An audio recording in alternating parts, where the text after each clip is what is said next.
Welcome to my channel. I saw a post the other day.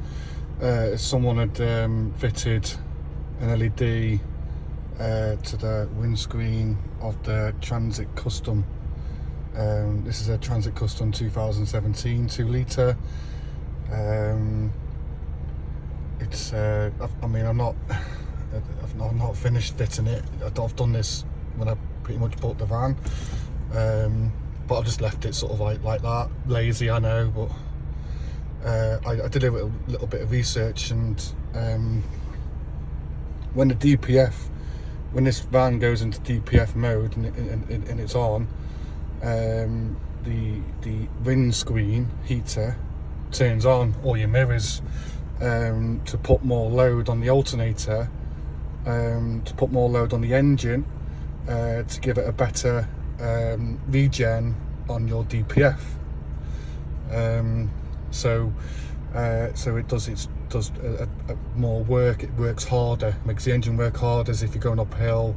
And as a result, what I done myself is connected an LED, just a cheap LED from eBay, to the circuit for the heater. There's two sides to these.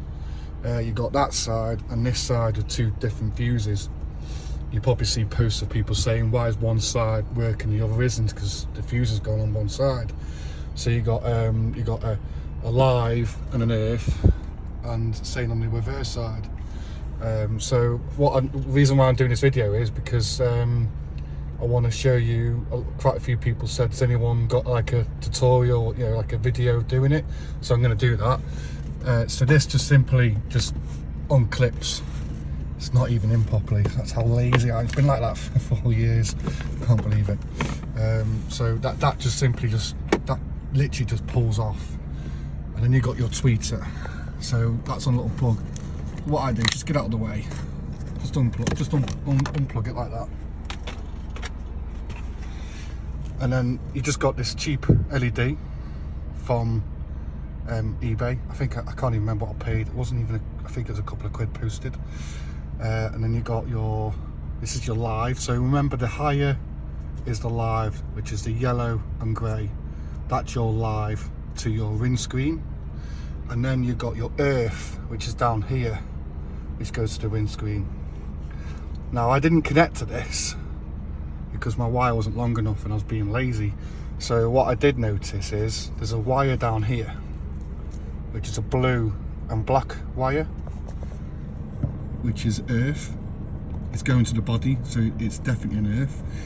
And I traced it up here, and I dug it out of this wiring loom here, and I soldered it in place. So I stripped it back a bit, I soldered it. You don't have to solder it, you can get those little connector things, but there wasn't much room to work behind here, so I soldered it and taped it, and that's just pushed in there. Again, I'm lazy, I should really connect it to that cable there, but I just pushed it in.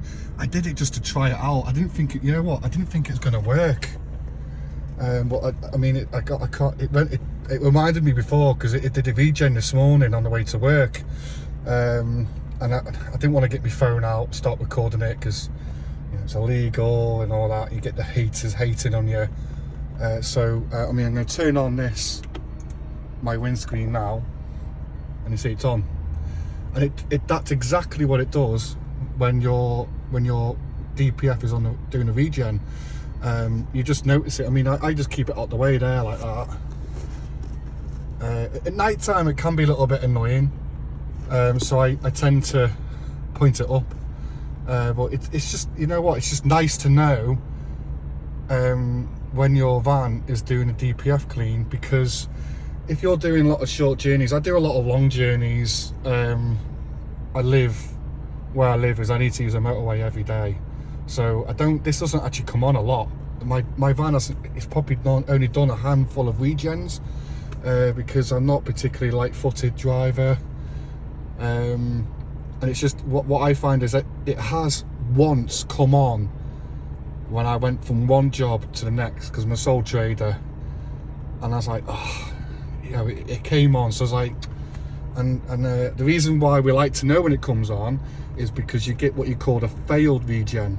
Now a failed regen is, say if this was on now and it wasn't me turning that on, and I'm in the van now and I just pulled up to the job, if you turn your engine off in a regen cycle, it fails, and it can result in dumping more diesel into your combustion chamber. Well, that's what it does. It dumps more diesel in the combustion chamber, and it causes the DPF to burn hotter.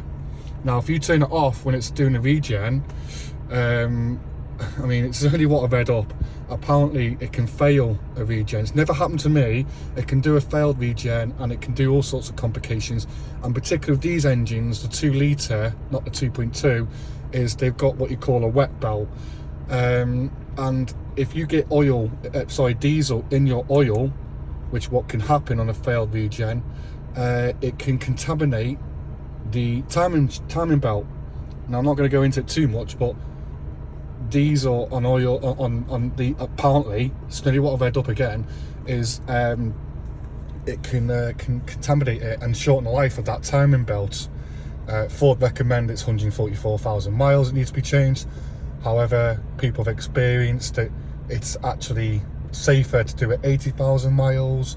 Some say 60. However, it's just one of them. So, like I say, it's just a little video of how to do it. It's really simple. It's not rocket science. It's a cheap little mod. You can, if you wanted to, you know, do it properly, drill it through. What did I get? An estimation? I can't even remember what I got.